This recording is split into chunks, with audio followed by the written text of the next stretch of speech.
Hello students, BA first year economics paper first में आज हमारा टॉपिक है इंडिफरेंस मैप यानी कि तटस्थता मानचित्र। इसके बारे में सुनिए। एक तटस्थता वक्र पर उपभोक्ता को एक समान संतुष्टि स्तर प्राप्त होता है। एक उपभोक्ता के एक ही नहीं वरन अनेकों तटस्थता वक्र हो सकते हैं। प्रत्येक अलग तटस्थता वक्र पर संतुष्टि का अलग स्तर होता है। इस प्रकार अनेक संतुष्टि स्तरों को दर्शाने वाले अनेकों तटस्थता वक्र मिलकर तटस्थता मानचित्र बनाते हैं। ये देखिए, ये चित्र दे रखे हैं। जैसे चित्र 2, ये सेब की इकाइयाँ हैं, ये संतरे की इकाइयाँ हैं। यानी 0 इधर रखा है 1 2 3 4 5 6, ये एक्स अक्ष पर है, और जब वाई अक्ष पर है 2 4 6 8 10 12 14 16 18 20, ये एक एक छोड़ के हैं। अब जैसे 4 पे हैं तो यहाँ पे 4 पे 10 और 6 पे हैं 8। तो इसमें सुनिए पहले, इस चित्र में अलग अलग संतुष्टि स्तर को दर्शाने वाले तटस्थता वक्रों को लेकर एक मानचित्र तैयार किया गया है। इस संबंध में 3 बातें विशेष रूप से उल्लेखनीय हैं। किसी एक तटस्थता वक्र पर स्थित सभी बिंदु उपभोक्ता को समान संतुष्टि प्रदान करते हैं। जैसे चित्र 1 में हमने अध्ययन किया था, आईसी वक्र पर ए और बिंदु दोनों बिंदु समान संतुष्टि के प्रतीक हैं। नंबर 2 है, लेकिन यदि 2 बिंदु विभिन्न वक्रों पर स्थित हैं तो उनसे मिलने वाली संतुष्टि समान न होकर अलग अलग होगी। नंबर 3 है, तीसरी बात यह है कि तटस्थता वक्र मूल बिंदु ओ से जितना दूर होता जाता है, अर्थात जैसे जैसे वक्र दाएं हाथ की ओर खिसकता जाता है, मुझे दाएं ओर के हाथ खिसक रहा है, उससे मिलने वाली संतुष्टि उत्तरोत्तर बढ़ती जाती है। जैसे चित्र नंबर 2 में, यानी इसी चित्र में सी बिंदु ए बी दोनों से अधिक है, ए बी है और सी उससे अधिक है। डी बिंदु सी से अधिक है, डी है वो सी से अधिक है,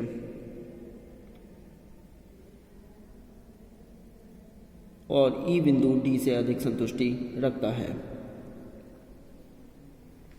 अब आता है रेट ऑफ मार्जिनल सब्स्टिट्यूशन यानी कि सीमांत प्रतिस्थापन दर। सुनिए, इसमें तटस्थता वक्र विश्लेषण सीमांत प्रतिस्थापन दर पर आधारित है, जिस दर पर कोई व्यक्ति एक वस्तु की अतिरिक्त इकाइयों को दूसरी वस्तु की अतिरिक्त इकाइयों के साथ बदलने के लिए तैयार हो जाता है, उस दर को सीमांत प्रतिस्थापन दर कहते हैं। दूसरे शब्दों में x की y के लिए सीमांत प्रतिस्थापन दर y की वह मात्रा होगी जो x की एक अतिरिक्त इकाई प्राप्त करने के लिए घटाई जाती है, जिससे कि उपभोक्ता का संतोष पहले के ही समान बना रहे।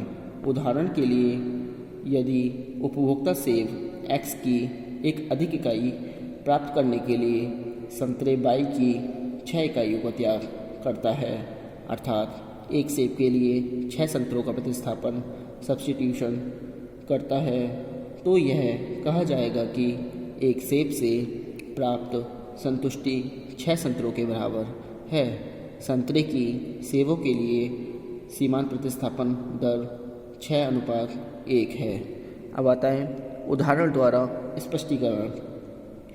मान लीजिए उपभोक्ता के पास सेब x की 1 इकाई तथा संतरा y की 20 इकाइयाँ हैं। अब यदि उपभोक्ता सेब x की एक अतिरिक्त इकाई प्राप्त करना चाहता है, तो मान लीजिए उसे संतरा y की 6 इकाइयाँ घटानी पड़ती हैं जिससे कि उसका संतोष पहले के समान बना रहे। अतः यहाँ सेव x के लिए संतरा y की सीमांत प्रतिस्थापन दर MRS/XY 6:1 होगी और अगले स्तरों पर यह दर घटती हुई होगी, अर्थात सूची के अनुसार क्रमशः 4:1, 2:1 व 1:1 होगी। इसकी सारणी नंबर 2, ये सारणी नंबर 2 रखी है। सेव x संतरा y और x की y के लिए MRS/XY, यानी कि यहाँ 1 + 20, फिर यहाँ पे 2 + 14, यानी यहाँ रखा 6:1, फिर 3 + 10, इसमें रखा 4:1, फिर 4 + 8 यानी 2:1, फिर 5 + 7 1:1, यानी 1:1। सुनिए इसमें अब जो चित्र दे रखा है, यानी कि ये दे रखी है सेव x की मात्रा और y अक्ष पर दे रखा है संतरा y की मात्रा। यह दे रखा है OX और OA, इनकी अब जो M बिंदु है, M से यहाँ पे डेल्टा y। सुनिए इसमें पहले सेब और संतरा दोनों वस्तुओं के बीच पाई जाने वाली सीमांत प्रतिस्थापन दर का अनुपात तटस्थ वक्र के ढाल स्लोप द्वारा भी लगाया जा सकता है। तटस्थ वक्र के किसी बिंदु विशेष पर उसका ढाल उस दर को बताता है जिस पर उपभोक्ता अपनी एक वस्तु को दूसरी वस्तु के साथ बदलने को प्रायः तैयार होता है। तटस्थ वक्र के ढाल द्वारा सीमांत प्रतिस्थापन दर को ज्ञात करने की विधि चित्र 3 में स्पष्ट की गई है। चित्र में आईसी तटस्थ वक्र है जिस पर समान संतुष्टि बताने वाले दो बिंदु R और S लिए गए हैं। ये दो बिंदु लिए गए हैं R और S। ये है जब उपभोक्ता R बिंदु से S पर आता है, अर्थात जब वह सेव X की कुछ अतिरिक्त इकाइयाँ प्राप्त करना चाहता है, तब उसे संतरा Y की कुछ मात्रा का त्याग भी करना होगा। अर्थात यदि रखा है एक बॉक्स में MRS/XY इजिकल टू ऊपर Y वस्तु की मात्रा में कमी बटे X वस्तु की मात्रा में वृद्धि। यहाँ साइड में रखा है MRS/XY is equal to delta Y upon delta X, इसको डेल्टा बोलते हैं। सुनिए आगे।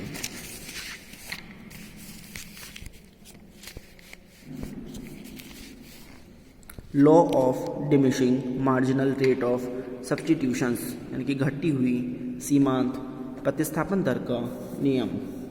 इसमें प्रोफेसर लर्नर ने अपनी पुस्तक इकोनॉमिक्स ऑफ कंट्रोल में इस नियम का प्रतिपादन किया है।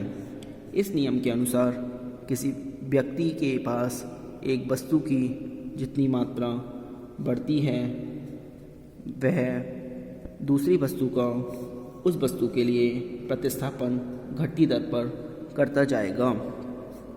अब ये सारणी द्वारा स्पष्टीकरण। सारणी 3 यानी घटती हुई सीमांत प्रतिस्थापन दर को एक सारणी द्वारा स्पष्ट किया गया है। सारणी 3 दे रखी है ह्रासमान सीमांत प्रतिस्थापन दर, यानी कि diminishing marginal rate of substitution.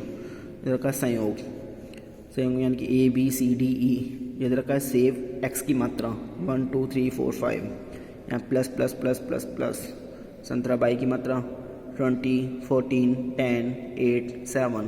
प्रतिस्थापन दर इसमें A में तो देने रखा, B में यानी कि यहाँ पे 1x 9th है इजिकल टू 64। यहाँ पे 1x 4 बाई 6 बाई है, 60 6 by 1x 4 by 1x 2 by और 1x 1 4। 6:1 ऊपर नहीं है, 6:1 4:1 2:1 और 1:1। सारणी 3 से ज्ञात होता है कि उपभोक्ता दूसरे सेब के लिए 6 संतरे, तीसरे सेब के लिए 4 संतरे, चौथे सेब के लिए 2 संतरे तथा 5वें सेब के लिए 1 संतरा प्रतिस्थापित करेगा। ये प्रतिस्थापन दर में जो रखा है, अर्थात उपभोक्ता जैसे जैसे सेबों की अधिक संख्या लेता है, संतरों की सेबों के लिए सीमांत प्रतिस्थापन दर कम होती जाएगी।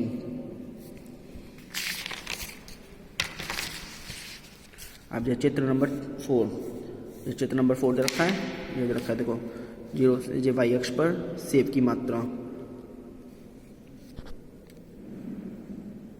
और ये यहाँ भी इधर देखा है संतरों की इकाइयाँ, ये 1 2 3 4 5, 1 में यहाँ पे 20, 2 में 14, 3 में 10, अभी जो सारणी बनाई थी उसी के अकॉर्डिंग है, 4 में 8 और 5 में 6 और 8 के बीच में हो जाएगा। तो यहाँ पे देखिए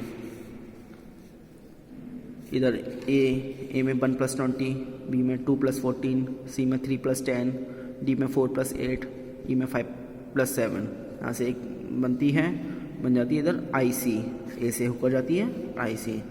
ठीक है, इसमें सुनिए पहले, चित्र से ज्ञात होता है कि जब उपभोक्ता ए से बी बिंदु की ओर जाता है, ए से बी बिंदु की ओर जाता है, तो वह सेब की एक अतिरिक्त इकाई के लिए 6 संतरों का त्याग करता है। अब जैसे यहाँ ए बी सी डी, तो ए में से बी का मतलब 6 संतरों का त्याग करता है। इस परिस्थिति में उपभोक्ता की सेब के लिए प्रतिस्थापन दर MRS X/6:1 होगी।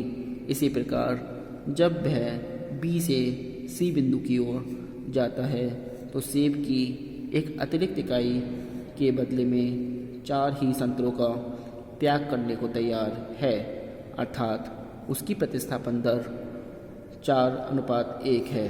इस उदाहरण से स्पष्ट है कि उपभोक्ता जैसे जैसे सेबों के उपभोग को बढ़ाता जाता है तो उसकी प्रत्येक अतिरिक्त इकाई के लिए वह क्रमशः कम संतरों का त्याग करता है, अर्थात प्रतिस्थापन दर 6:1 से 4:1, 4:1 से 2:1 तथा अंत में 1:1 हो जाती है। चित्र में ए यानी कैपिटल ए और स्मॉल ए लिखा है, फिर कैपिटल बी स्मॉल बी, फिर कैपिटल सी स्मॉल सी और फिर कैपिटल डी स्मॉल डी। इसे घटती सीमांत प्रतिस्थापन दर कहते हैं। इससे संबंधित नियम को घटती सीमांत प्रतिस्थापन दर का नियम कहते हैं। आज के लिए इतना ही। Thank you very much.